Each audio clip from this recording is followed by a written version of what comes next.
back to my channel. I'm so excited you are here. I haven't done a video in forever, but I have realized that I need the videos, maybe even more than you need the videos, because I need to keep track of what's going on, what's working, what's not working, what's worked for one kid and maybe hasn't worked for the next kid.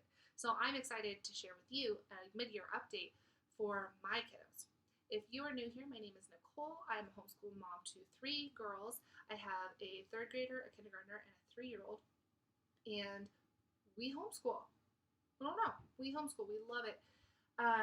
My oldest went to public school for a little while. We pulled her out. She has dyslexia, so she has a little bit alternative way of learning, and it is never dull in this household.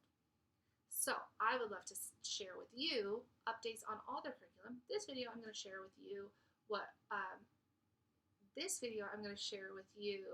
my 3rd graders curriculum update. So we did try a couple things this year. A couple things worked, a couple things, new things worked, a couple new things didn't work, but I'd love to share that with you. I am not a minimalist homeschooler. I love curriculum. I love mixing and matching.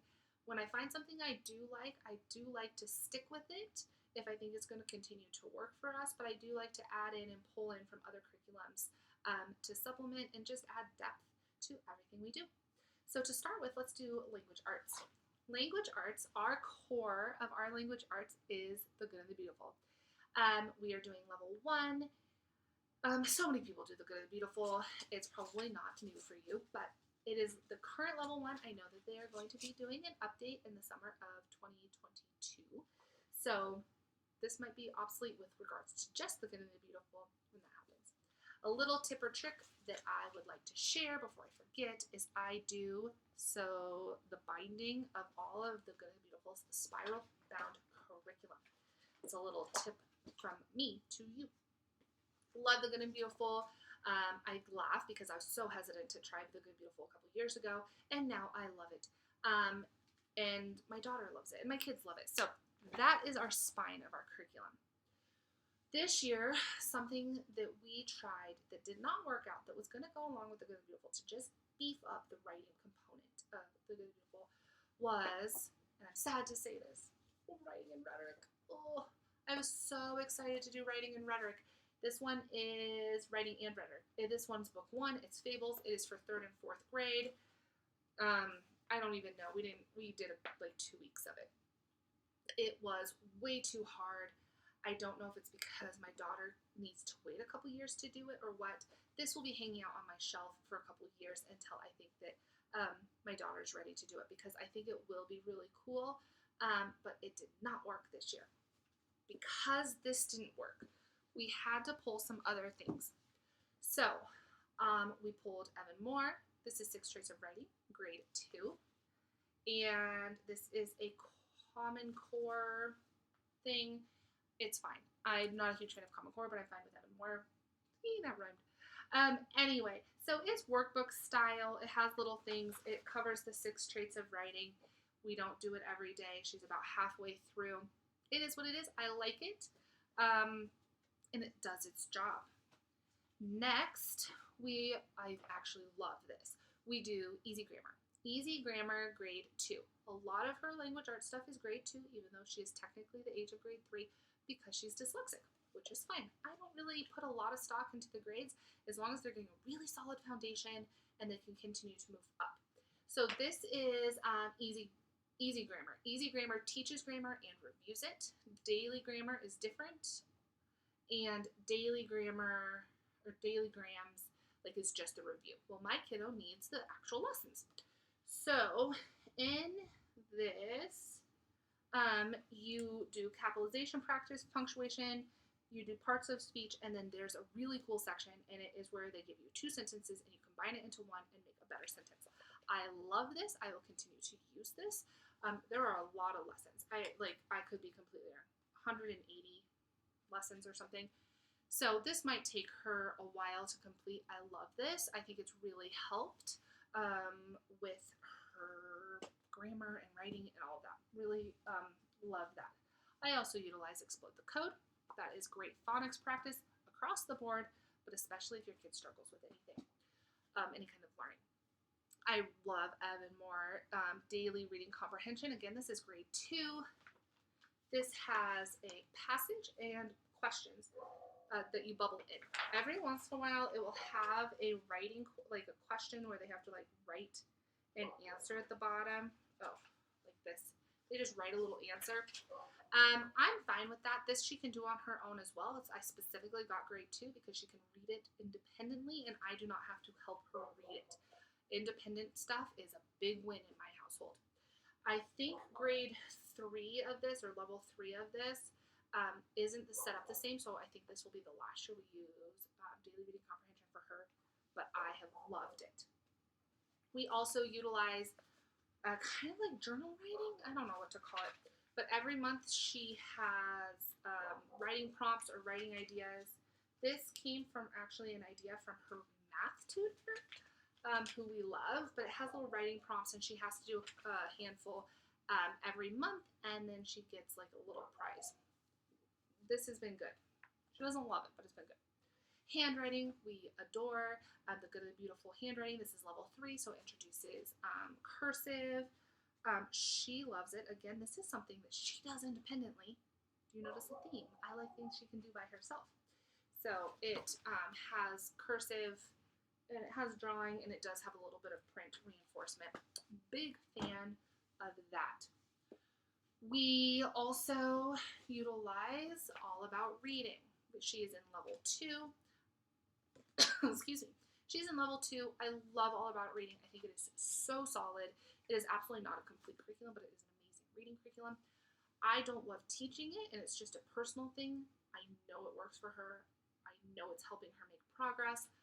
It has a lot of cute little games. It's not my most favorite thing to do. So we only do All About Reading lessons a handful of times a month, just because to teach one of the All About Reading lessons, she needs to be energized and ready to do it. I need to be in the mood to teach it, and we have to have her 2 younger siblings kind of out of the way. So it's a little bit, at least in our household, so it's a little bit pushed off to the side sometimes, but I do really like it. We will continue to work through All About Reading.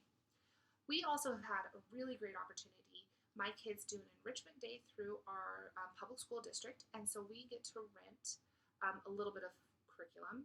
The only curriculum that I rent is Bookshark, and we rent Bookshark history 2nd grade. I don't remember what it is, but it's history 2nd grade, and she has loved the readers.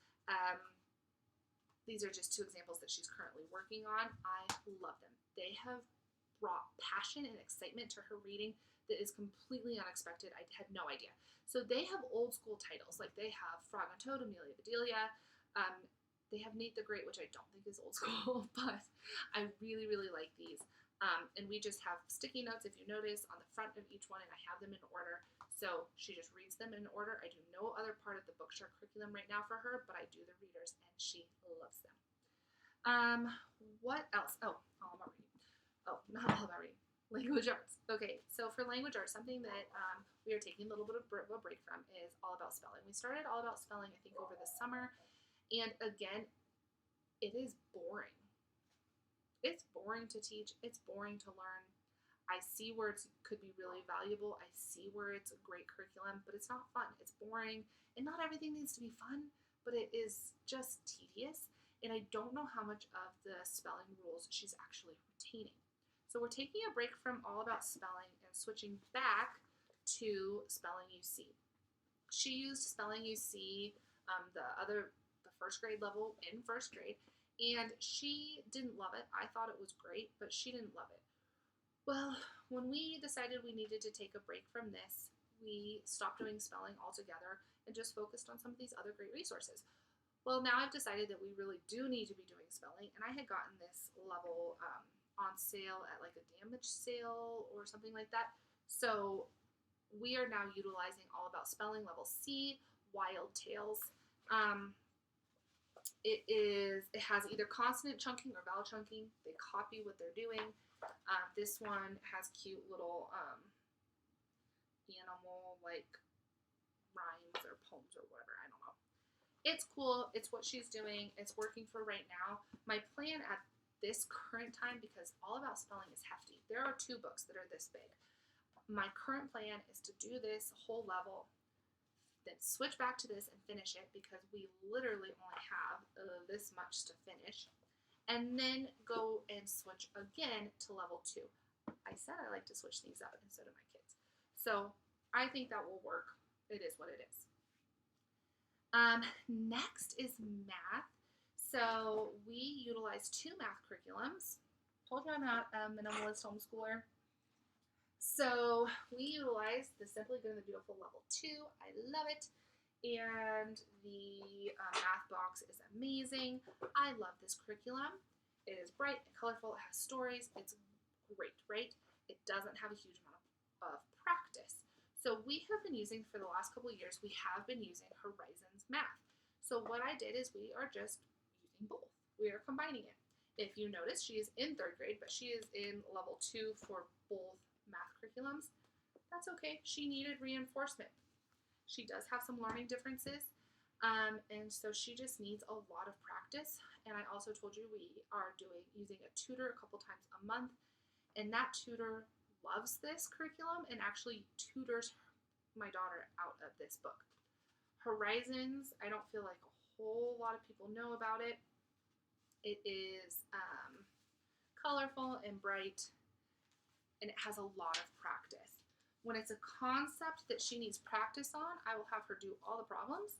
When it is a concept that she might just need a little bit of review on, if you notice, I will say do the bottom row. So she'll do all the bottom row. If she gets them all correct, then she doesn't need to do the top row, because I can see that she already knows it.